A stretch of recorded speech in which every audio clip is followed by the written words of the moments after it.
um show. Então, o que a gente vai falar?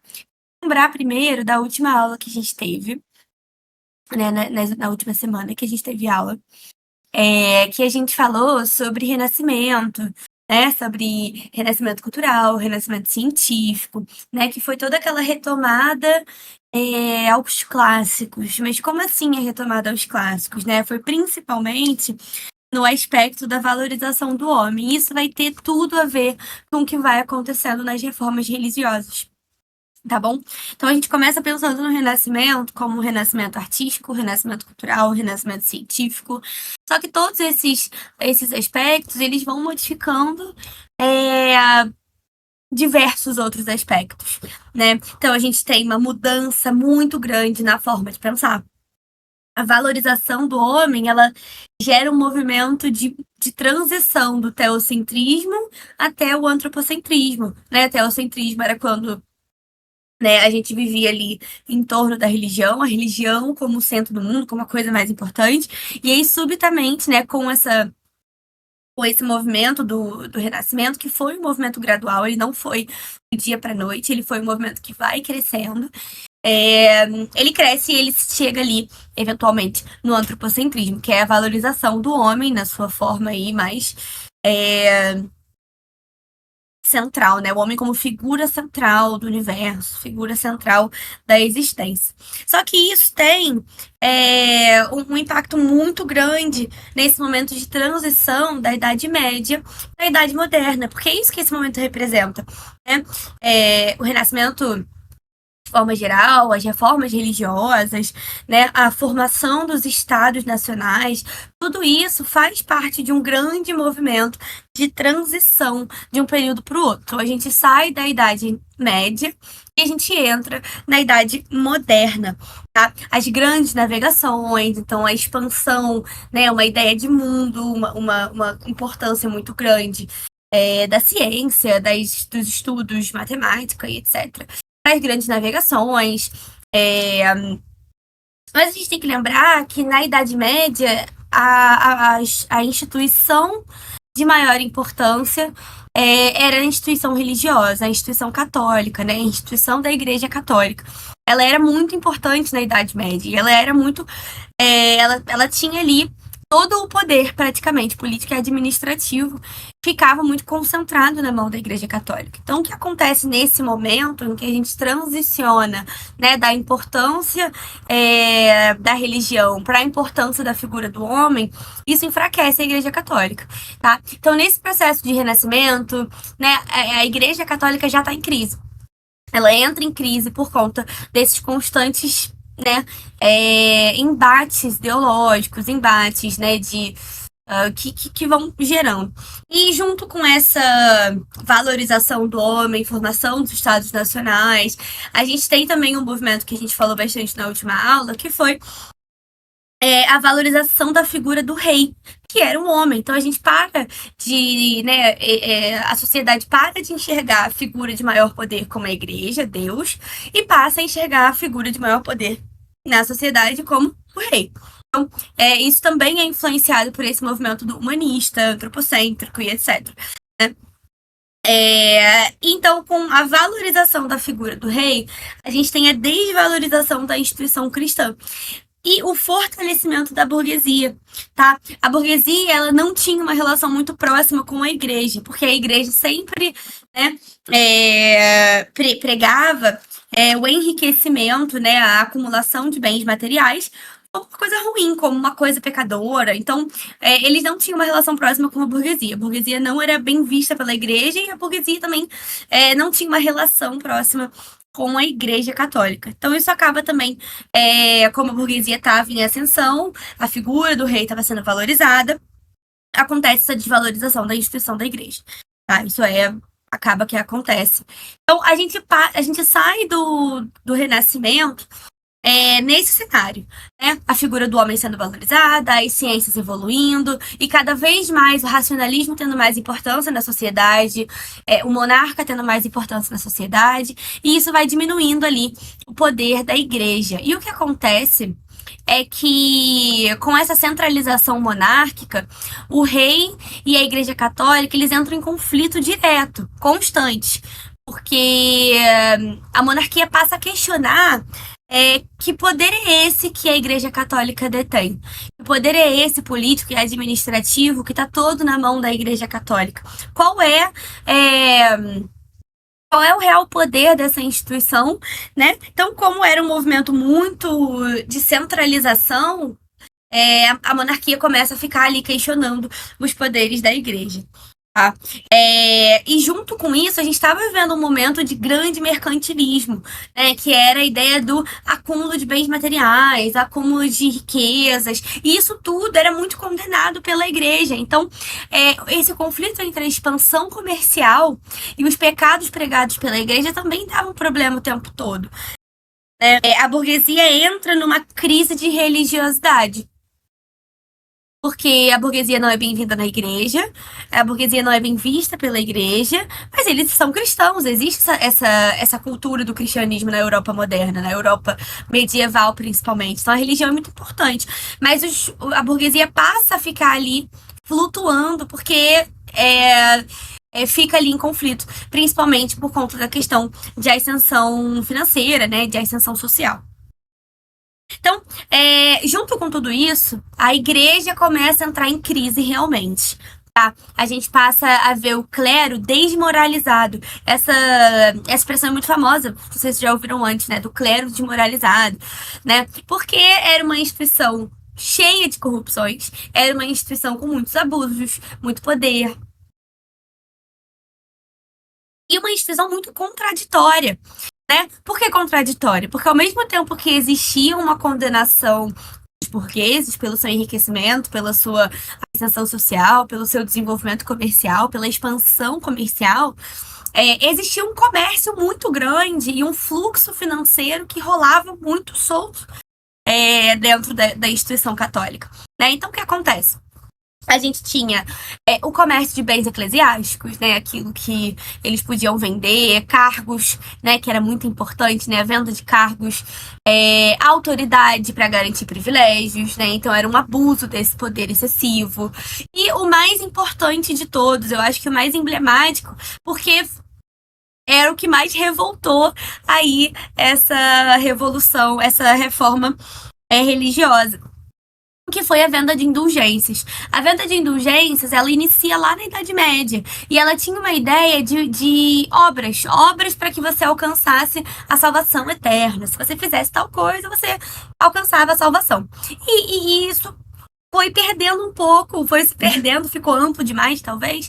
E aí passaram a entender que a venda de indulgências era pagamentos aos religiosos. E isso começa a acontecer com muita frequência, em maior quantidade. Então, a igreja pregava, né, que a predestinação, aqueles que seriam salvos, aqueles que iriam para o céu, aqueles que estavam salvos pela vida eterna, vida divina, iam ser salvos se, olha, você não tá salvo, mas se você fizer um pagamento, aí você fica salvo, aí você pode subir lá, que vai estar liberado. Então, isso começa a revoltar um pouco os religiosos, né, não o clero em si, a instituição, alguns, mas não todos, né, ali a instituição fica um pouco fragmentada, e até os fiéis começam a ter essa reflexão de caramba, isso é um pouco esquisito, minimamente, né? E a burguesia já muito revoltada, uma classe em ascensão, fica ainda mais revoltada, né? Porque se a burguesia é criticada por fazer aquilo, por que a instituição católica faz a mesma coisa, se não pior? Então, isso causa uma coisa fica mexida, sabe? Então era uma instituição muito antiga, né? Porque ela dura aí toda a Idade Média com grande poder, com grande influência, mas ela perde força nesse momento. Mas a gente vai falar principalmente, aqui vamos só dar uma olhada nesse mapa. A gente tem, né, o Sacro Império Romano Germânico, né? Então ele na atual Alemanha. Ele fica ali bem no meio, né? Mas a gente tem aí o reino da Inglaterra, o reino da França, etc.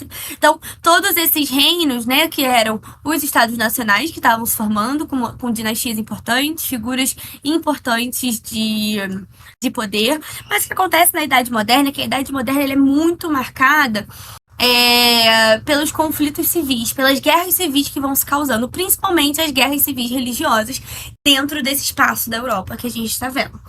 Então, a gente consegue olhar aí no mapa o Sacro Império Romano. E assim, nessa região, tá? Oi, lindinha! Nessa região, ainda era majoritariamente feudal, tá? Era uma região muito grande e era muito ainda controlada, e era ainda muito nas estruturas feudais, logo, ela estava aí sob fortíssima influência da Igreja Católica. Tá? Por ser, né, ali no feudalismo, na estrutura feudal, que a Igreja Católica se encontra ainda mais influente, ainda mais poderosa. Então, essa era uma região de muita de muitos feudos ainda. Então a gente tinha essa questão política. E aí entra a reforma luterana, uma reforma muito importante. Ela vai abrir ali vários caminhos que ainda não estavam abertos, né? Então, na região atual da Alemanha, o antigo Sacro Império Romano Germânico, Martim Lutero, né? Ele era membro do clero, muito religioso. Ele era professor da universidade. E ele era agostiniano, que era aquela coisa, né? Da predestinação, de que já. Você nasce ali é, condenado e você precisa buscar ali o seu perdão. Então, o que que acontece? É, ele já era muito crítico, tá? Ele era muito crítico já à Igreja Católica por conta de todas essas questões, né? Todos esses conflitos morais, conflitos religiosos, conflitos éticos. E Lutero já era muito crítico em relação a tudo isso. O que acontece nesse momento é que ele tem uma grande revolta contra a venda de indulgências que estava muito grande nesse momento, tá? Por conta de um papa, que a gente vai ver lá na linha do tempo que tem lá no final da aula. Por conta de um papa que estava construindo a Basílica de São Pedro. Então, a venda de indulgências começa a perder o limite, assim, fica uma coisa descontrolada e Lutero se revolta. Ele acha isso um absurdo e ele já era crítico a outras coisas da igreja, né? Como ele negava jejuns e outras práticas adotadas pela igreja. Ele já era crítico a essas coisas. A revolta contra a venda de indulgências, ela leva à escrita das 95 teses. Tá? As 95 teses foram as teses que Lutero escreve contestando o poder da igreja. Perdão, gente, foi o Papa Leão X, tá? Que estava construído ali. As 95 teses, ele criticava drasticamente a igreja e o Papa. Então, não somente a igreja, mas a figura papal em si. Então, isso é um absurdo. E ele não só publica, como ele vai até a porta da universidade que ele dava aula, né, essa de Wittenberg, e ele prega na parede. Então, essa arte, no fundo, é Lutero, tá? Uma arte que representa Lutero. Ele prega na parede as 95 teses para ficar exposto ali para todo mundo as críticas que ele tinha em relação à igreja. Muito polêmico, Berlim, você não tem ideia. Então ele vai lá e prega, e isso é um escândalo, porque como você vai contestar a igreja, o Papa, né? Isso era absurdo. Então, nesse momento, ele vai lá, a nobreza, que já estava insatisfeita com esse poder excessivo da igreja, especialmente na região do Sacro Império, porque o Sacro Império muito ainda sob o domínio da igreja, mas com uma nobreza desenvolvida, uma nobreza rica e uma burguesia, né, tentando se desenvolver, mas ainda era muito mais nobreza e clero, a nobreza revoltada um pouco com essa grande quantidade de terra que o clero possuía, foi lá e demonstra apoio ali a Lutero. Então, nesse momento, ele tem o apoio da nobreza, mas ele não tem o apoio da igreja. Inclusive, né, o que acontece aqui, depois, né, das 95 teses, o que acontece é que o Papa Leão X, ele vai redigir em 1520 uma bula condenando Lutero. Tá? Falando que isso que ele faz é um absurdo, que ele deveria se redimir, que ele deveria, né, desmentir tudo e ficar quietinho ali no lugar dele.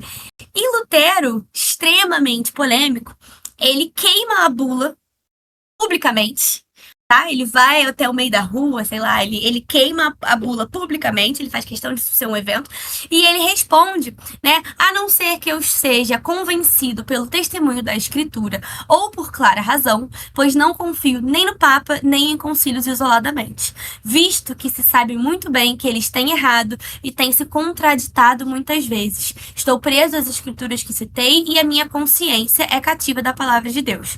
Não posso retratar-me e não me retratarei de coisa alguma, uma vez que não é seguro nem correto ir contra a minha consciência. Não posso agir de outra forma, aqui estou. Então ele fica assim muito revoltado, ele publica essa resposta também à bula do Papa, e nesse momento, nada surpreendentemente, ele é excomungado, né?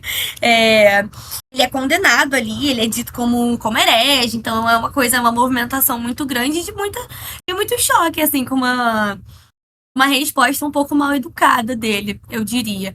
Mas, assim, arrasante, honestamente.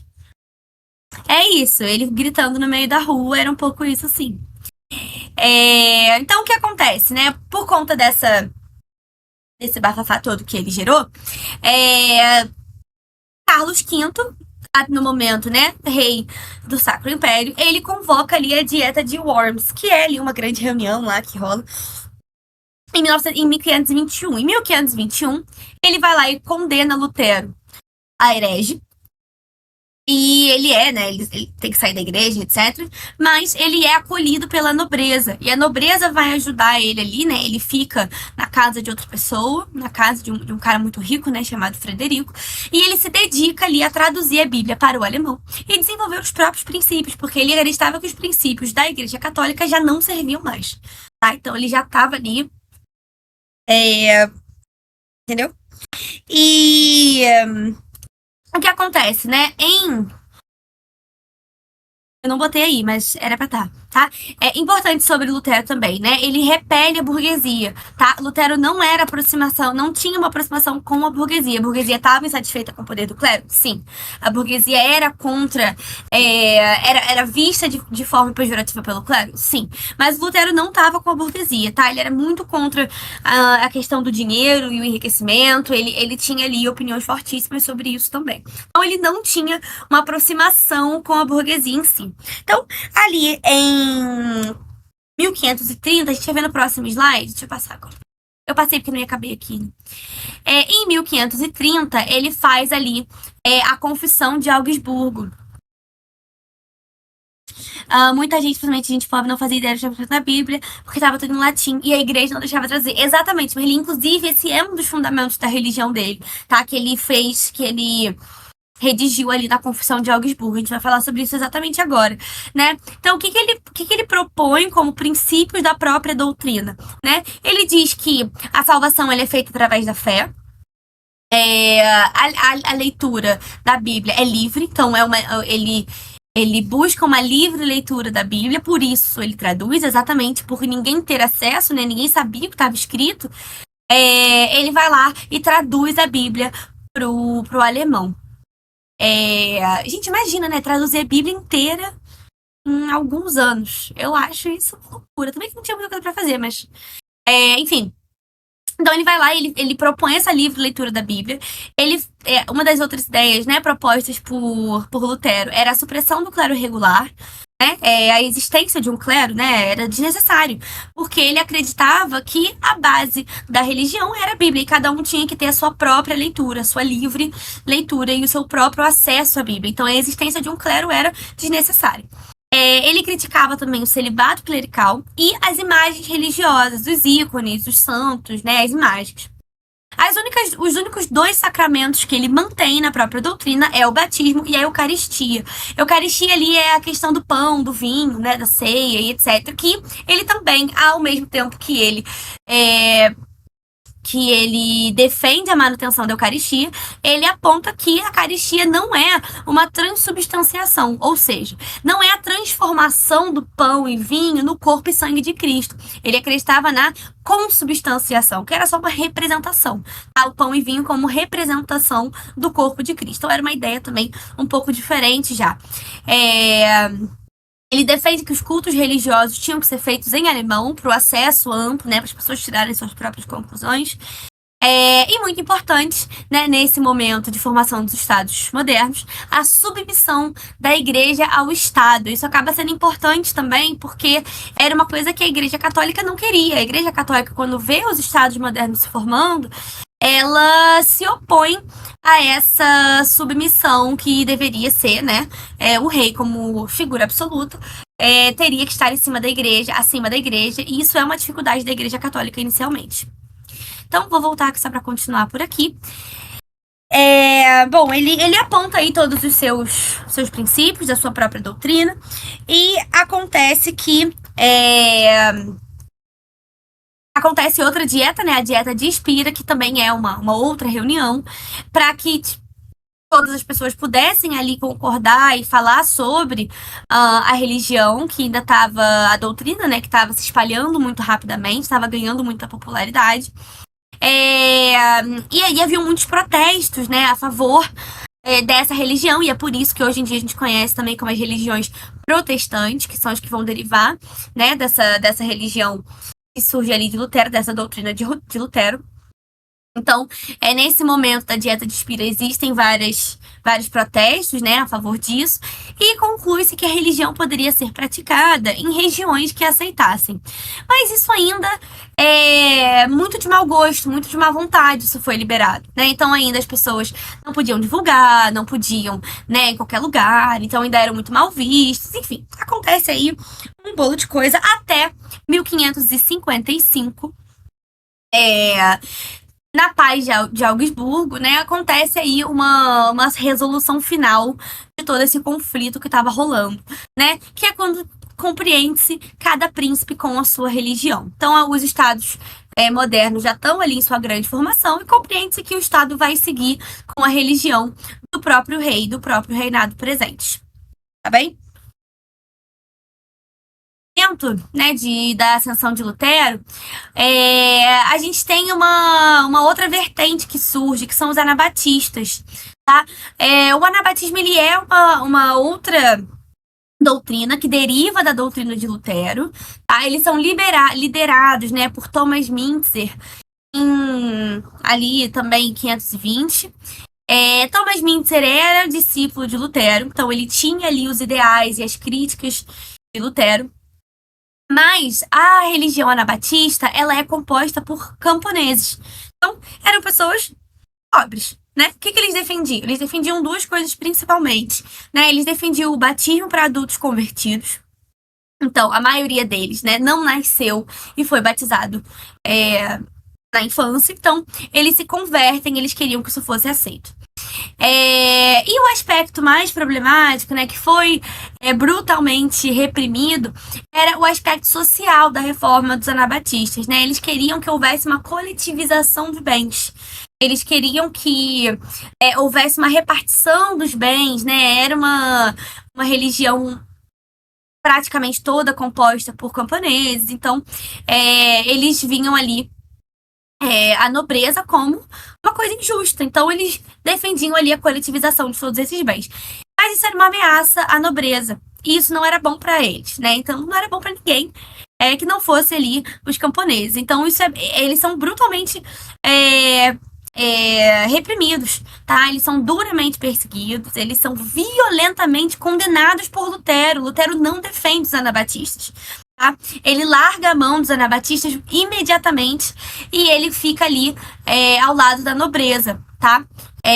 Contra os anabatistas, sem defender ali a movimentação dos camponeses.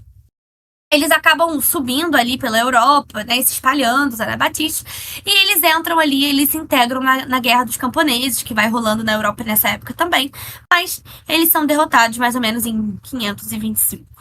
Tá? Então, era mais. Exatamente, porque a verdade, né, é que Lutero só tinha ali essa merlindice, né? Era mais seguro criticar a religiosidade do que criticar a concentração de riqueza. Sim. Né, principalmente nesse momento, no momento onde a concentração de riqueza estava em alta, estava todo mundo querendo fazer isso, né? Porque o Estado estava enriquecendo a partir dessa concentração de riqueza. Então era muito perigoso para o Estado moderno esse discurso de coletivização de bens, de crítica à concentração de riqueza. Era uma coisa que não pegava muito bem, não ia agregar muito. E Lutero foi, né? Ele até hoje é assim, só que não matam a gente por isso. Meio que matam também, né? Tem esse problema aí, mas enfim, realmente é verdade, eu concordo com você. Então, Lutero só chega onde Lutero chega, principalmente por esse acolhimento da nobreza que faz com ele, né? Então, isso é muito importante também. Os anabatistas não alta Idade Média. Então, desde a Alta Idade Média, vírgula, desde aí do Império Romano, já estavam comendo pão que o diabo amassou. Então, infelizmente, exatamente, exatamente. Então, eles são derrotados, né? E é uma religião que vai perdendo força coletiva, né? Tipo, um grande movimento. É, outra reforma muito importante que a gente vai ter nesse momento é a reforma calvinista, tá? Ela inicia na Suíça, basicamente, né? Que é separada do Sacro Império em 499. Então, ela estava ali recém-separada do Sacro Império. Então, era uma região que tinha influência do Sacro Império ainda, por conta dessa proximidade, né? E esse cara, esse Ulrich Zwinglio, ele era suíço, né? E ele traz as ideias de Lutero à Suíça em 529, tá? Já é bem depois que Lutero lança aí as 95 teses, pelo menos uns 9 anos. Então, ele leva as ideias de Lutero até a Suíça, mas isso gera uma guerra civil tenebrosa. E ele morre muito rapidamente. Tá? E surge João Calvino.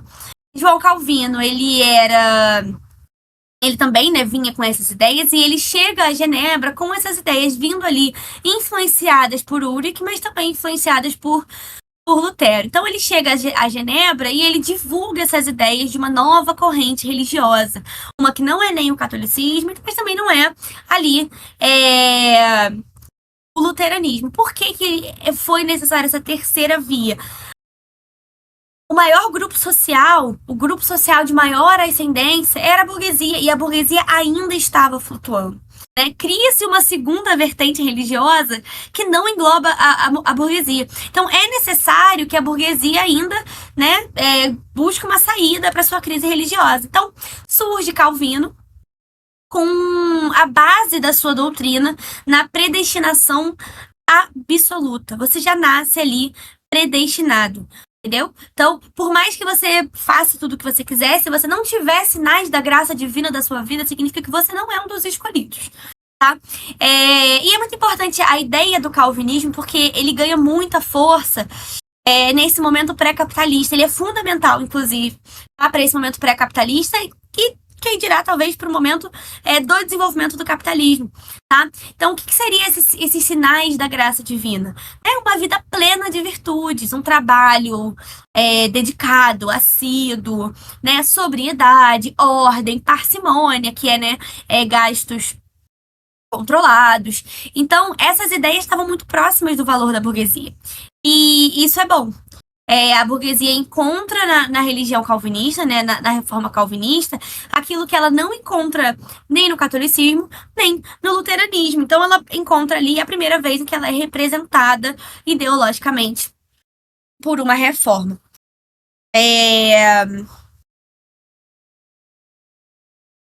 O que acontece? Muito inspirada em Lutero. Tá? A reforma calvinista ela tem muitas bases em Lutero, muitas bases na reforma de Lutero, e uma delas é a Bíblia como base da religião, ou seja, a dispensa do corpo clerical. Então não era necessário um grupo, né? A dispensa. Gente, eu escrevi dispensa errado. Tá comigo, né? Tem condição de eu deixar isso. Pelo amor de Deus. Isso indo pro YouTube. Tá certo agora, né? Alguém me confirma? Dispensa com I. Se for com E mesmo, eu vou morrer aqui. Ao vivo pra vocês. Alguém pra me confirmar? Se dispensa com I ou com E? É com I, né?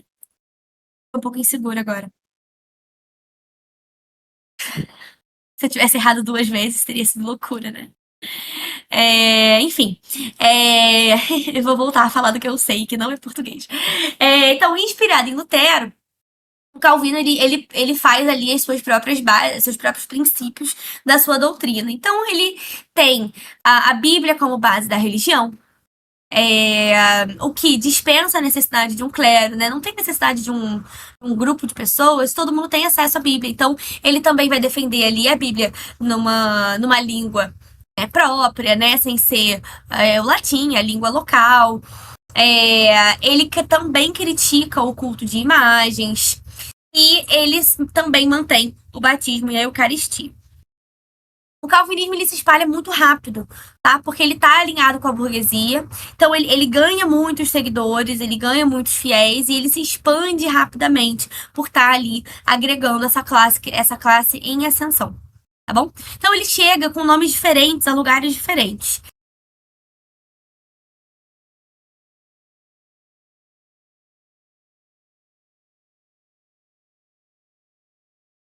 E na Inglaterra, os puritanos, que vão ser fundamentais aí daqui a algumas aulas.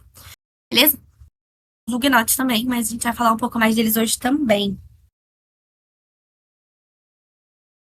Ele tá digitando.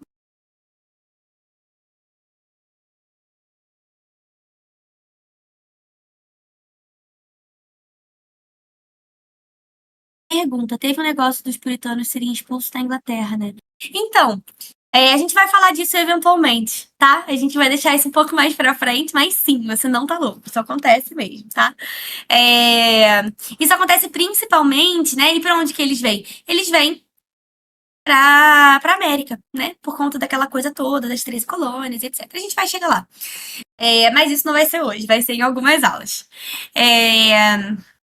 Então, o calvinismo ele ganha uma importância muito grande nesse momento de ascensão burguesa, de transição, tá, do mercantilismo para uma ideia capitalista que vai ser fundamental nesse momento, né? E daqui a alguns séculos vai ter ali uma centralidade muito grande. Então, o calvinismo é aí muito importante. Mas a gente também tem aí o anglicanismo, que também foi uma reforma religiosa orquestrada, né, desencadeada por Henrique VIII por vantagens políticas, tá? O que acontece? Henrique VIII, casado com Catarina de Aragão, teve um monte de filhas mulheres. E ele ficou revoltadíssimo que ele não teve um filho homem. A fofoca do Henrique, exatamente. Ele fica muito irritado que ele não tem um filho homem pra herdar o trono. E ele não queria perder ali, né, a dinastia dele, né? Ele não queria que fosse pra outra pessoa, então ele queria um filho homem pra poder herdar o trono dele. E Catarina de Aragão não tem filhos homens com Henrique. E ele acha que a culpa é dela. Ele tem certeza que a culpa é dela. E ele fala: eu preciso casar com outra pessoa. Então ele vai até o Papa e ele fala: Papa, é o seguinte, eu queria que você anulasse meu casamento com a Catarina de Aragão, porque eu quero casar com a Ana Bolena. Ana Bolena era uma membro, ela era membro da corte, ela era da nobreza, ela não era descendente de trono, ela era ali uma pessoa da alta nobreza, tal, uma pessoa muito importante, muito rica, mas é, não era Catarina de Aragão, né? Então o que acontece? Ele vai lá pro Papa, ele pede isso e o Papa fala: claro que não, né? Claro que não. Porque o divórcio ele não é aceito no catolicismo, até hoje, inclusive. Ainda não é aceito. Então, ele fica revoltado. E ele fala: então, eu até hoje, sim. Assim, ninguém é morto por isso, né? Mas na Igreja Católica, o divórcio ainda não é aceito. Eu não sou católica, eu acho que é isso, tenho quase certeza. Enfim, ele fica muito irritado com isso, né? Fica muito irritado, ele e o parlamento. E aí o parlamento concorda com ele e fala que assim, então, vamos fazer o seguinte: você vai ser aí o chefe da igreja inglesa. Então vamos criar a igreja inglesa. E aí ele faz ali, né, num ato de supremacia em 1534, ele cria a igreja anglicana. Obviamente, o Papa fica pé da vida. Ele é excomungado. O Papa vai excomungar Henrique VIII. E Henrique VIII fala: tá bom, vai lá, confisca todos os bens da Igreja Católica na Inglaterra e distribui pelo reino, pra nobreza, pra enriquecer ali o reino dele. Então, inicialmente, não existe uma grande mudança ideológica. tá? A igreja anglicana permanece muito semelhante à igreja católica. Ela mantém tem algumas coisas que eles vão acabar mantendo. Mas, eventualmente, Elizabeth I, filha de Ana Bolena com Henrique VIII, porque, gente, ele também não teve filho homem com a Ana Bolena, tá? Então o problema não era Catarina de Aragão. Muito chato pra ele isso. Ele acaba tendo um filho depois, mas acho que muito depois, gente. Ele tem uns 4 filhos mulheres, aí o quinto que sobra. Ele foi casando, ele foi aí aloprando. Tentando um filho homem, ele não conseguiu. A gente já teve um monte de filho e não rolou.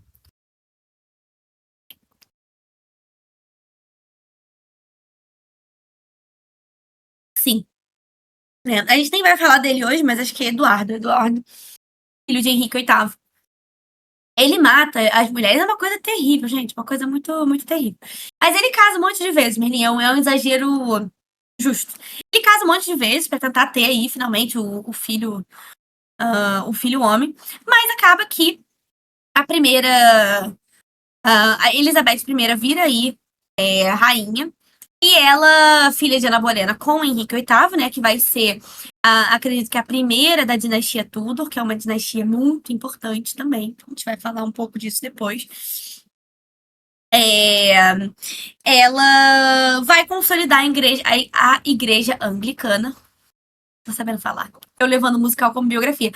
Mas eu amo isso, lindinha. Pra mim, musical é um pouco, sim. É uma forma maravilhosa da gente aprender as coisas. Estou contigo. Pra mim, musical é tudo. Eu amo todos os musicais do mundo. Então, Elizabeth I, ela vai consolidar a igreja anglicana como religião de doutrina protestante ministrada em inglês. E por que ela faz isso? Tem um motivo, tá? Não é porque ela era muito religiosa, não. Era porque, por ela ser filha de Ana Bolena e Henrique VIII, ela ainda era tida como bastarda. Tá? A igreja não aceitava o casamento de Ana Bolena com Henrique VIII, logo, Elizabeth I não poderia ser a rainha da Inglaterra porque ela era uma filha bastarda, porque para a igreja a esposa de Henrique VIII ainda era Catarina de Aragão. Então, Elizabeth I vai consolidar a igreja anglicana para poder legitimar o seu próprio trono. Tá? Então ela vai legitimar a doutrina protestante ministrada em inglês. Então ela faz aí várias decisões importantes para essa religião na Inglaterra, né? Então, ela vai incorporar alguns princípios calvinistas, mas ela vai manter alguns princípios católicos, então fica um pouco misturado, né? Então, ainda existe culto e estrutura eclesiástica, né? Que a maioria das outras reformas negou, mas Elizabeth mantém, né, o culto à estrutura eclesiástica, mas ela vai fazer uma estrutura eclesiástica, mas ela vai negar a autoridade papal. Tá? Então ela valoriza ali essa justificação pela fé, pela pregação. Então vira aí uma mistura, tá? A gente começa a ter ali várias reformas com vários aspectos. Exatamente. E aí ela vai aí com vários aspectos e muito relacionados à política, né? Porque, de certa forma, né, a partir do fim da Idade Média, na transição para a Idade Moderna, existe uma certa separação, uma certa divisão da religião e da política, mas ainda assim tem tudo a ver um com o outro ainda, tá? Ainda são muito entrelaçados. E aí a igreja entra num estado de eu aceito críticas, mas eu também não fico calada. É claro que a igreja ia ver esse bafafá todo. Se até hoje é. Pois é, lindinha. Exatamente. A igreja vai entrar num estado. A autoridade máxima religiosa do anglicanismo vira o rei e a rainha, por isso que tem essa perseguição louca. Sim, né? Assim como as outras, né? Vão acabar valorizando ali. Não uma autoridade máxima de religião e tal. Por ser contra a igreja. Porque ser contra a igreja. Sim, sim, isso sim. Né? Exatamente. O que acontece é que as novas religiões que são desenvolvidas, elas vão valorizar muito a figura do homem e desvalorizar a figura do rei. Então, o monarca acaba se tornando uma figura de autoridade religiosa, sim, né? Como um ser mais iluminado, né? Porque se você tá ali, se você acha, por exemplo, no calvinismo, né? Que a predestinação, ela vai se mostrar em forma de uma vida cheia de virtudes, porra, o monarca é o cara com mais virtude que você já viu na sua vida. Você é uma pessoa lá da pontinha da burguesia, lá no cantinho, mais um tantinho e você virava camponês. Você vai olhar e você vai falar, nossa, eu quero trabalhar, porque assim, eu quero ser igual aquele cara que tem uma grande, é, né, como é que chama isso? Um grande sinal da graça divina na sua vida. Então, era um pouco isso, sim. A igreja fica revoltadíssima com tudo que acontece. A reação da igreja é buscar fortalecer a igreja papal e moralizar o clero que estava descacetado, né? Tava cada um fazendo o que queria, venda de indulgência adoidado, né? E todo mundo falando mal, peça. E várias coisas vão acontecendo, né? A igreja vai se mobilizando, porque assim, era uma instituição muito corrupta, é uma instituição muito corrupta, mas não é totalmente, é uma instituição muito grande. Então existiam muitas pessoas muito dedicadas. O famoso filho de padre aparecendo. Não entendi, não entendi.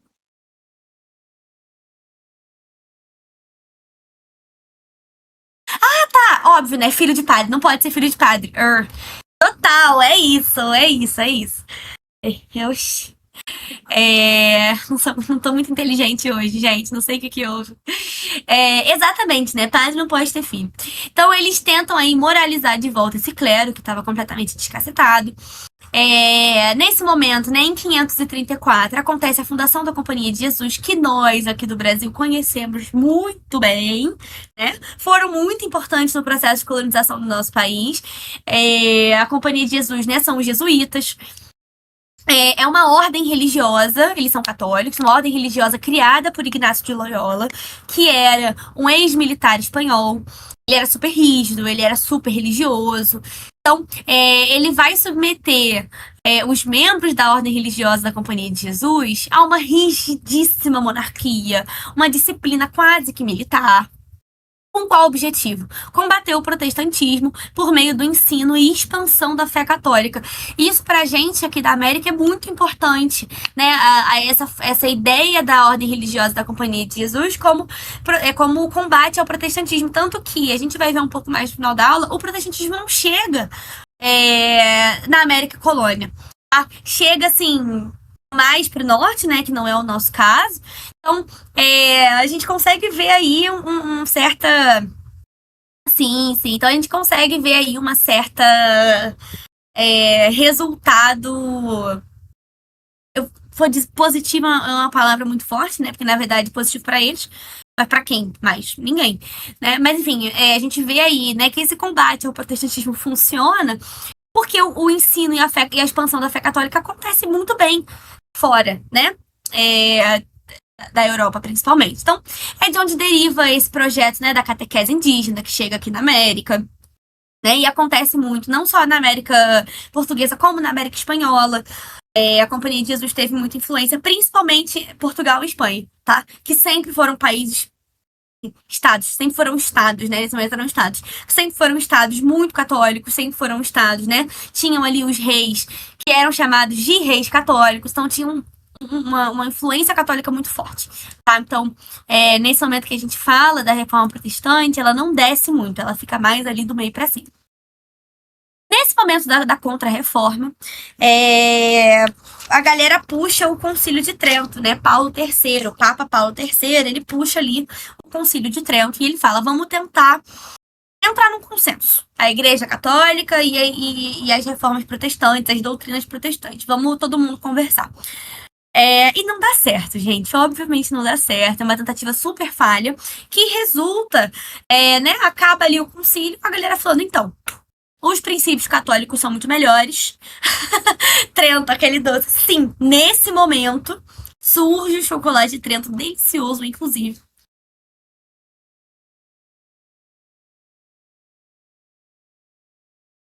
Delicioso, inclusive. Mas ele puxa aí essa, esse concílio, que não dá em nada, né? Nada positivo para o consenso dos dois lados. E no final disso, a gente só tem uma reafirmação dos princípios católicos e a condenação do protestantismo. Então, fica todo mundo brigando. Tinham protestantes no Concílio de Trento, tá? Mas ainda assim, eles não conseguem chegar num consenso. Então, qual é o resultado real? O que a igreja passou a fazer após o Concílio de Trento? Eles percebem, né, que a venda de indulgências estava passando um pouco do limite e eles dão uma segurada. Então, acontece aí, né? É formalizada a proibição da venda de indulgências e começa a serem desenvolvidas criação, né, escolas de formação eclesiástica. Então não era mais aquela baguncinha boa de cada um que tem dinheiro vira clero. Você precisava passar por uma formação e tal, você tinha que estudar ali para você se tornar um eclesiástico. Então isso foi aí uma das formas que a igreja encontra, né, de diminuir a corrupção dentro da própria instituição. Porque como eu disse, né, não eram todos corruptos, né? Era uma instituição, né? Tinha muita gente sacana, mas tinha muita gente religiosa, fervorosa ali dentro. Então, eles também não queriam que a religião virasse uma bagunça. Então, instaura-se aí essas tentativas, né, de diminuir cada vez mais a corrupção dentro da instituição católica. Nesse momento, a gente vai ter aí, né, esses dois movimentos, mas a gente também tem o fortalecimento do Santo Ofício da Inquisição. Santo Ofício da Inquisição devia estar tudo em maiúsculo, tá? Porque é uma instituição. Deixa eu ajeitar. É bom que tem vários erros que vocês conseguem ter certeza de que não é IA. Que fui eu que. Não sei, porque IA erra tudo. Mas, sim, são os erros bobos, né? Então, claramente foi eu que fiz. Então, o fortalecimento do Santo Ofício da Inquisição. Que é o quê? Que era uma instituição, né, com o objetivo de controlar ali, né, de combater os reformadores ou aqueles reformistas apontados como ameaça e etc, para que a religião não conseguisse se expandir muito. O Santo Ofício da Inquisição, ele é responsável por milhares de mortes, tortura na Europa e colônias, tá? Não só na Europa, mas também nas colônias.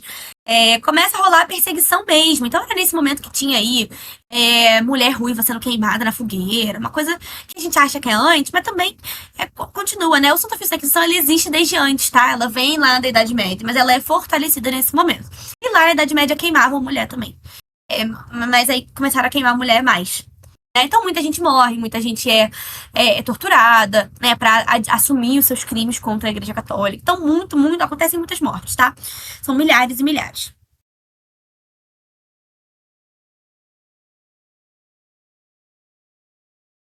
Nesse momento a gente também vai ter a criação do Index. Cadê? Do Index, que eles explodem o indígena com canhão por não encaixar nos papéis de gênero dos outros. Sim, é um pouco isso, né? Vira uma coisa um pouco. Antes estava liberal demais. Padre tinha filho, era padre bebendo, padre com prostituta. E aí, do nada, de um dia pra noite, vira aí uma rigidez sem fim. E o que acontece? Nesse índex, né, que é uma lista de livros proibidos pela igreja, e isso vai englobar livros científicos também, tá? Então, tudo aquilo que era minimamente contra, até porque a escola de papa era para quem tinha dinheiro. Sim, sim, exatamente. Então, óbvio que ia dar errado isso. A lista de livros proibidos pela igreja não eram só os livros protestantes, tá? Mas eram os livros científicos, eram os livros de filosofia, tá? Tudo aquilo que minimamente ia contra ali a Bíblia era queimado, abolido, a pessoa era assassinada, decapitada. Inclusive, em algumas aulas atrás, a gente falou do Thomas Moros, não sei se vocês lembram dele. Decapitaram Thomas Moros nesse momento, porque ele escrevia umas coisas de filosofia mais pra lá do que pra cá. Decapitaram, morre muita gente nesse momento. Então, no final, a gente tem aí a Contra-Reforma, ela não vai impedir completamente a expansão protestante, tá? Mas ela limita muito o seu alcance. A gente consegue ver resultado disso na América. A gente tem muito pouco acesso ao que aconteceu, pouco desenvolvimento protestante na América nesse momento. Era um lugar Exatamente, lembro dos Thomas More, decapitaram. Muita gente, né? Muita gente vai rodar nesse momento. Então, a gente vê os resultados desse limite de alcance do protestantismo na América, por exemplo. A América Portuguesa não tinha. Morreu de morte muito matada, assim, uma coisa definitivamente de morte matada. Infelizmente. E não dava pra eles falarem, gente, Thomas More morreu, causas naturais. A cabeça dele cortou bem aqui, caiu no chão. Aí, a gente não sabe o nome dessa doença ainda, mas tá rolando por aí. E essa galera que escreve umas coisas tem uma morte natural de decapitação. Tropeçou e caiu na guilhotina. Exatamente. Tava acontecendo muito. Infelizmente não tinha guilhotina ainda, tá? A guilhotina vai surgir aí com mais função. Eu não sei, talvez já tivesse guilhotina, assim. Tô inventando. Então, aí da Contra-Reforma. Gente, hoje foi super rápido, a gente já tá quase acabando. Arrasei. Da Contra-Reforma, a gente segue aí das guerras religiosas. Dá pra gente falar um pouquinho das guerras religiosas que vão acontecendo, que são muitas, né? Porque, como eu disse lá antes, a. Como chama? A igreja, a Idade Moderna, ela é muito marcada pela crise de guerra civil. Muitas guerras civis. Por que civis? Porque elas não são guerras por território. Não são guerras por nada que a gente já tinha visto antes dessa forma, tá? A gente tinha visto antes, mas não dessa forma. Eram guerras civis religiosas. Então, essas mudanças que vão rolando no cristianismo, elas não são aceitas pacificamente, tá? Essa mudança do clero, a mudança da reforma de Lutero, nada disso é só fazer o quê? Tudo isso é muito contestado e isso vai gerando guerras e guerras e guerras e guerras, inclusive, né, de 1618 a 1648, no Sacro Império. A gente vai ter uma série de conflitos, a gente vai chamar de forma generalizada a Guerra dos 30 Anos, mas elas são várias guerras diferentes, são vários conflitos em locais diferentes, com episódios de repressão ao protestantismo, tá? Então a ideia a gente dá uma ideia um pouco geral demais, mas ela funciona porque eram muitos conflitos que rolavam em muitos lugares diferentes, tá? Outro episódio importante também nesse momento de crise, né? Em 1572, a gente tem aí a Noite de São Bartolomeu, ou o massacre da Noite de São Bartolomeu, tá? O que acontece nesse momento, na França, tá? Que isso acontece. O rei da França, nesse momento, era Carlos IX, e ele era um rei católico, né? A mãe dele católica, todo mundo católico. Mas dia 24 de agosto, né? Ali na 23 para 24, né, nas vésperas da festa de comemoração de São Bartolomeu, a irmã de Carlos IX, Margarida de Valois, está casando com Henrique III de Navarra, tá? Não é nenhum Henrique que a gente falou até agora. Então, o Henrique III de Navarra era protestante. E Margarida de Valois era irmã de Carlos IX, rei da França. A França catolicíssima, catolicíssima, amor. E aí, no casamento de Margarida Valois com Henrique III, veio um monte de huguenotes. Huguenotes são os protestantes da França, tá? Eles seguiam ali os ideais calvinistas, mas eles eram chamados de huguenotes. Então, a França abarrotada de huguenotes, cheia de gente muito importante. Por quê? Henrique III era um rei protestante. Então, ele era uma pessoa influente no protestantismo. Ele era uma pessoa influente no dos huguenotes. Então, para o casamento de Henrique III com Margarida de Valois, vem um monte de líderes huguenotes, figuras muito ricas, figuras aristocráticas, figuras muito importantes no movimento político huguenote que estava se desenvolvendo. Era um movimento muito forte. Então, na véspera da festa de São Bartolomeu, ali, prestes a comemorar, a celebrar, né, o casamento de Margarida de Valois com Henrique III, o Carlos IX vira e fala assim: vamos fazer o seguinte. Vamos matar todo mundo. Vamos fazer um massacre. Vamos pegar todo mundo, aí mata todo mundo de uma vez só. Ele não mata nem Henrique III, nem Margarida de Valois, obviamente. Mas ele manda matar um monte de gente, tá? Então ele manda matar um monte de huguenotes. Só que isso vai desenrolar para semanas e semanas e semanas de massacre. Então, os huguenotes vão sendo assassinados em Paris a rodo, tá? Então é um massacre que dura semanas na cidade toda de Paris. Paris toda fica tomada desse massacre. Desse massacre em Paris, ele vai até o interior, ele chega em outros centros urbanos, tá? Exatamente, massacre no casamento, uma coisa meio Game of Thrones, né? E aí, os líderes huguenotes são assassinados, a maior parte deles são assassinados, e o movimento político huguenote ele é paralisado, porque tem uma perda imensa de vários líderes influentes, pessoas com dinheiro.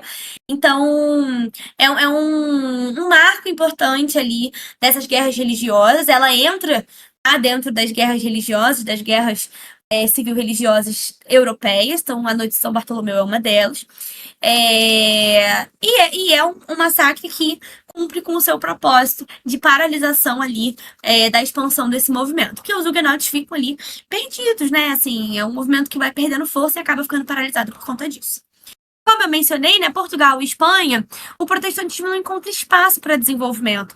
Eram monarquias muito católicas, era uma cultura muito católica ainda. Tá? Então, eles não ganham muita força. E não são muito bem desenvolvidos nesses espaços. Então, agora, só pra gente encerrar, eu fiz essa linha do tempo desde o início ali, né, do Renascimento até onde a gente termina, mais ou menos, né? A aula de hoje. A gente começa essa grande cisma do Ocidente é quando tem um rolo que a gente tem 3 papas ao mesmo tempo. Isso enfraquece muito a igreja. A igreja fica muito enfraquecida com esse movimento. 3 papas ao mesmo tempo. Então, quem é o Papa realmente? Né? É um momento que o Papa não tá em Roma, tem outros papas em outros lugares. Então, tudo isso vai enfraquecendo. E isso é uma coisa que precede ali o movimento do Renascimento. Surge ali.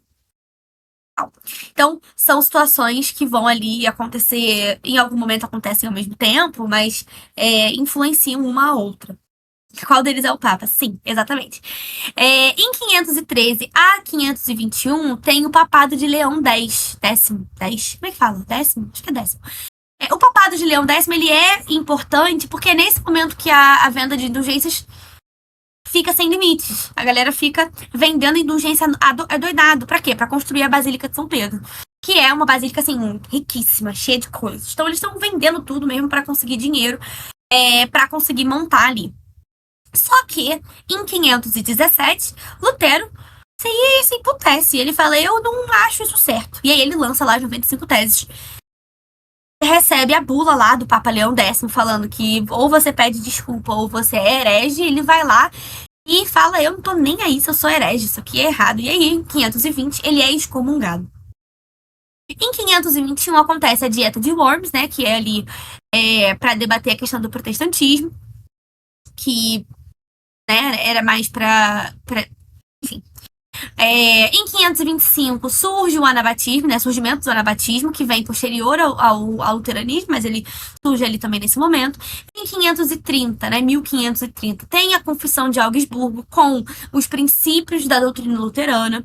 E nesse momento tá acontecendo lá na Inglaterra, tá? Porque isso, a Confissão de Augsburgo, isso é a Alemanha, no Sacro Império. Agora, ao mesmo tempo, ali, ó, 530, 4 aninhos depois, acontece o ato de supremacia na Inglaterra, que é o quê? Que é Henrique VIII falando, agora não tem papa mais, o papa sou eu e eu vou casar com a Ana Bolena assim. Tá? Então, isso é em 534. Já em 1540, lá na Espanha, tá acontecendo a fundação da Companhia de Jesus, que são os jesuítas. E aí, enquanto os jesuítas estão lá em super desenvolvimento, Calvino assume liderança religiosa em Genebra e começa a disseminar a religião calvinista, que ganha muita força. Tá? A Igreja Católica começa a sentir ali essa pressão de todos esses lados, né? Porque isso é a Europa inteira. Você tá vendo que tudo isso está acontecendo ao mesmo tempo, em todos os lugares. Então tá tudo uma grande, enorme crise, né? Então, o Papa começa a ver esse desespero, já acabou, né, o papado de Leão X e começa ali o papado de é Paulo ou é Pedro? de Paulo III, e ele vai lá e convoca o Concílio de Trento para tentar ali se resolver. Não se resolve, tá? E só depois de todo esse tempo a gente chega na paz de Augsburgo, tá? Que é o que a gente falou lá no slide de Lutero, que é quando se decide que, quer saber, cada príncipe com a sua religião. Tá? Cada príncipe aí se resolva com a sua. Mas isso é depois de muito tempo, tá? E depois de muita guerra. Mas isso também não resolve totalmente as coisas, tá? Ainda continua muito violenta essa questão religiosa e política na Europa. Em 559, 1559, acontecem duas coisas ao mesmo tempo. A Rainha Elizabeth consolida o anglicanismo, mas, ao mesmo tempo, a Igreja Católica lança ali o Index de livros proibidos. Index lá, de livros proibidos. Em 572, a gente tem a Noite de São Bartolomeu, e a partir de 618 iniciam ali a Guerra de 30 Anos de conflitos diversos. Então, são conflitos que eles vão são conflitos que eles vão se desenrolando, desenrolando e desenrolando. E eles duram aí muito tempo. E eles só são realmente segurados, né? Com a consolidação real do absolutismo. Tá? Por quê? Porque é ele que vai dar uma segurada nos conflitos, né? Essa centralização política mais forte. Nos modelos absolutistas, né, que a gente sabe de controle, mas ainda assim não resolve totalmente, né, a gente sabe que não. Alguma dúvida, gente? Alguma questão? 1 hora, tá? Estou falando ininterruptamente por 1 hora e eu acabei. Arrasamos.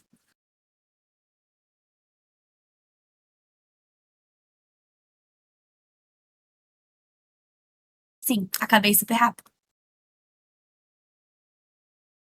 Eu sinto que você meio que arrasou. Muito obrigada, gente. Eu gosto muito dessa matéria, é muito divertido, né? Queremos 5 horas. Seria tudo. Ninguém me aguenta ouvir falar por 5 horas, gente. Eu acho que vocês estão fingindo. Eu trouxe só 2 exercícios hoje. Ahn, então, vou passar para eles. Vamos lá.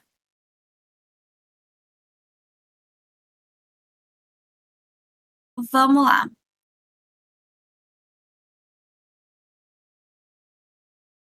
Esse primeiro é uma questão do Enem.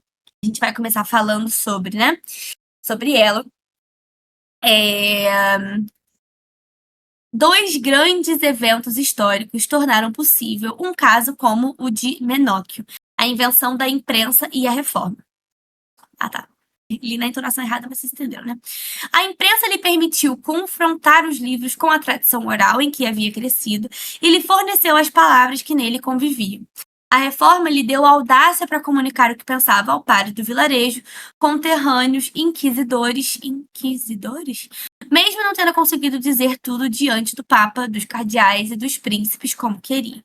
Os acontecimentos históricos citados ajudaram esse indivíduo, no século XVI, a repensar a visão católica do mundo ao possibilitarem a consulta pública de bibliotecas reais, sofisticação barroca do ritual litúrgico, aceitação popular da educação secular, interpretação autônoma dos textos bíblicos e correção doutrinária das heresias medievais. Tá? Então ele está falando de 2 eventos, né, que é a reforma e a invenção da imprensa, que a gente viu que foi lá no Renascimento, né? A gente viu que a imprensa surge no Renascimento e ela tem grande influência no Renascimento também.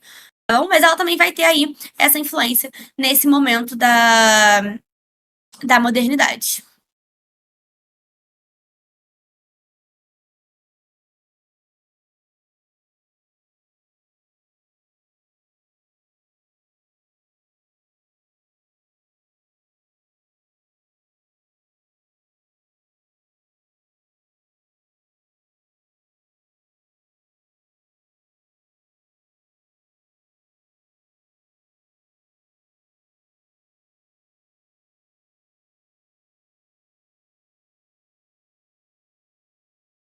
Quatro votos. Falta só mais 2 para a gente passar para a próxima.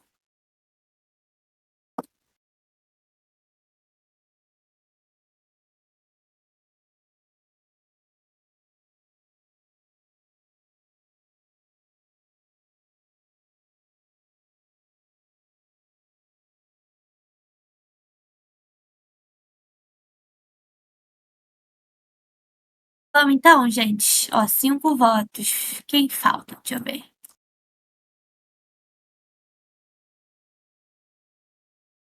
Vamos lá. Vamos encerrar então a votação, ó. Que orgulho, gente. Todo mundo acertou. É isso mesmo. Então,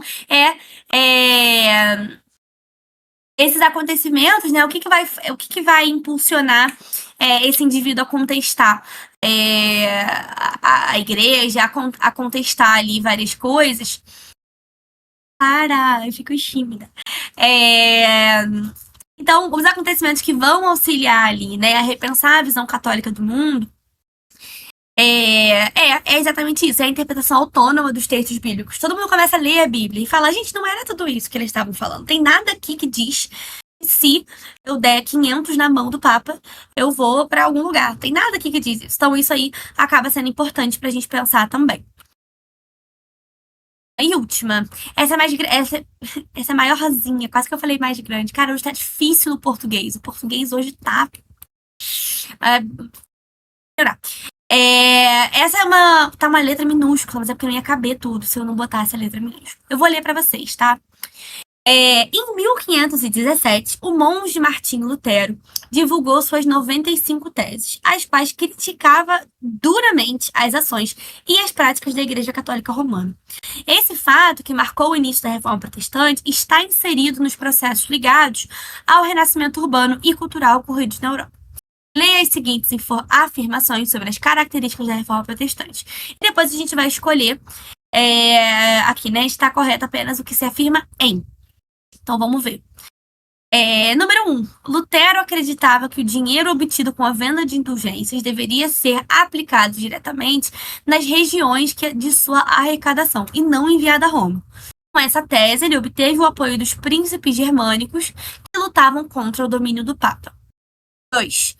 Lutero considerava que a relação entre o cristão e Deus deveria ser direta, sem interferência dos sacerdotes. Segundo essa tese, cada pessoa poderia interpretar livremente a Bíblia, o que confrontava o dogma de Roma, que preconizava a autoridade exclusiva da Igreja na interpretação dos textos sagrados. Ou seja, né, só podia ser acesso à Bíblia através ali da Igreja. 3. A salvação do crente para Lutero vinha unicamente da fé, e não de suas obras ou intercessão de santos. Com isso, Lutero reafirmava a independência do indivíduo em relação às hierarquias religiosas, o que representou mais um ponto de conflito com a Igreja. 4. As teses de Lutero motivaram uma série de revoltas e guerras civis disseminadas na Europa. Uma trégua provisória só foi alcançada em 1555 com a Paz de Augsburgo, um tratado segundo o qual a religião de cada país deveria ser escolhida por meio de eleições livres. Tô sabendo ler, cara. E por último, Lutero defendia que o bom cristão deveria conhecer diretamente a palavra de Deus e que, para isso, precisava ler a Bíblia. Como consequências imediatas dessa posição, ele traduziu a Bíblia do latim para a língua nacional, alemão, e os governos desenvolveram ações práticas que resultaram na alfabetização do povo alemão. Quais são as únicas corretas, gente?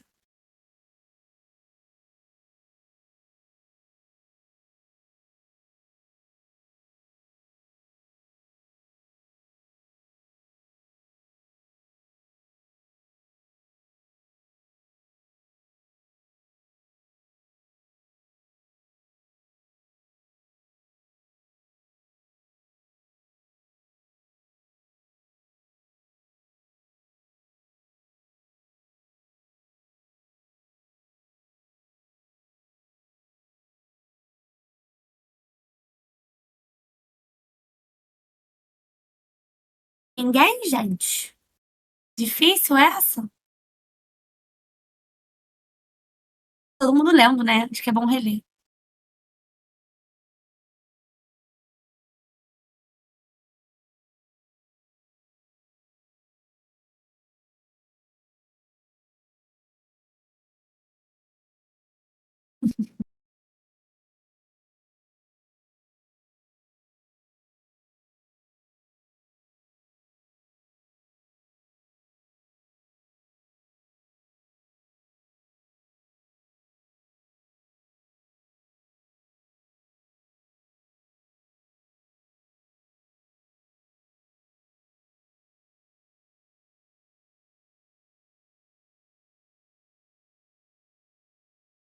4 votos já, gente.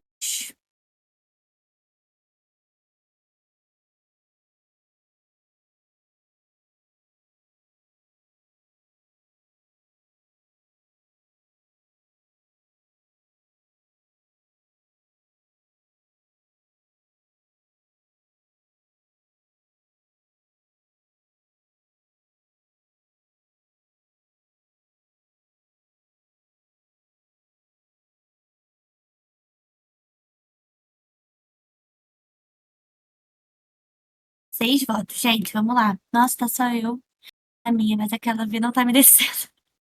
Aquela V, aquela 5 não tá me descendo. Vamos lá. Lindinha, é a letra B mesmo. Por quê? Vamos um por um, pra gente dizer o que tá errado na um, né? O que aconteceu com a número um? Lutero, ele não acreditava no acúmulo de riquezas. Ele, inclusive, era super contra, e por isso ele não se dava ali com a burguesia que estava crescendo ali. Então, ele não queria, na verdade, venda de indulgências, ele não queria venda de nada. Ele era muito contra as indulgências e não que muito contra. Ele não acreditava, acho que o dízimo era um pouco não tinha ainda essa noção atual que a gente tem do dízimo, né? Do dízimo como forma de manutenção da igreja. Isso não era muito bem compreendido dessa forma, ainda ficava ali muito perdido na parada da venda das indulgências. Porque indulgências não necessariamente era uma coisa. Ah, vou te dar e você me dá o dinheiro em troca. Não necessariamente, às vezes era só um pagamento ali mensal que você fazia para a igreja.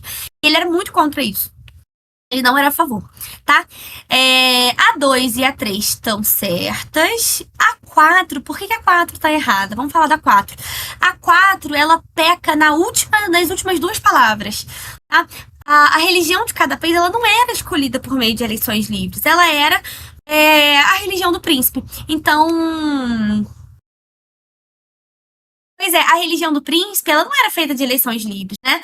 Era um monarca que ia decidir qual ia ser a religião do Estado Nacional, e não uma eleição livre. Eleição livre a gente está muito, muito antes ainda, falta um pouquinho para a gente começar a ter eleições de qualquer forma. A número 5 ela tá certa porque ela tá ali muito em contato com a número 2, né? Que é a relação de Deus e o cristão tem que ser direta. Então, a leitura da Bíblia era fundamental, era uma das bases dos princípios de Lutero. Tá? A leitura da Bíblia como forma ali de se conectar com a sua religião, de se conectar e conhecer diretamente a palavra de Deus. Então, por isso que a tradução da Bíblia era muito importante, para que todo mundo pudesse ter acesso a isso. A parte que deixa confusa é um pouco governos que desenvolvem ações práticas na alfabetização. Isso parece um pouco mentira, mas não é, né? Acaba sendo, né, uma coisa que a nobreza vai estimular bastante e futuramente os governos protestantes, porque eles querem que as pessoas leiam a Bíblia, eles querem ali que as religiões protestantes, os monarcas protestantes nesse caso, né? Eles querem que o povo tenha acesso à leitura direta da Bíblia, né? Não o povo pobre, né? Os religiosos, os fiéis. Imediatamente melhorou a alfabetização. Um pouco, né? Mas é porque as pessoas não tinham nem o que ler. Ia ler o quê? E aí, eventualmente, surgiu uma coisa muito legal para todo mundo ler, né? Então a galera foi pegando. É isso, gente. Alguma grande dúvida sobre as reformas religiosas?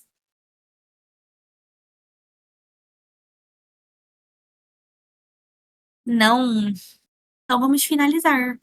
Na semana que vem, eu tinha comentado com a Lindinha pra gente fazer duas aulas, uma na sexta, uma no sábado, pra eu poder compensar a aula passada que eu não pude vir. E a gente vai lá e cai dentro pra gente terminar aqui a. a como chama isso? A era moderna, né? A idade moderna. Ainda fala um pouco pra gente acabar a idade moderna, mas a gente vai falar um pouco mais de algumas outras coisas, tá bom? Então é isso, gente. Um beijo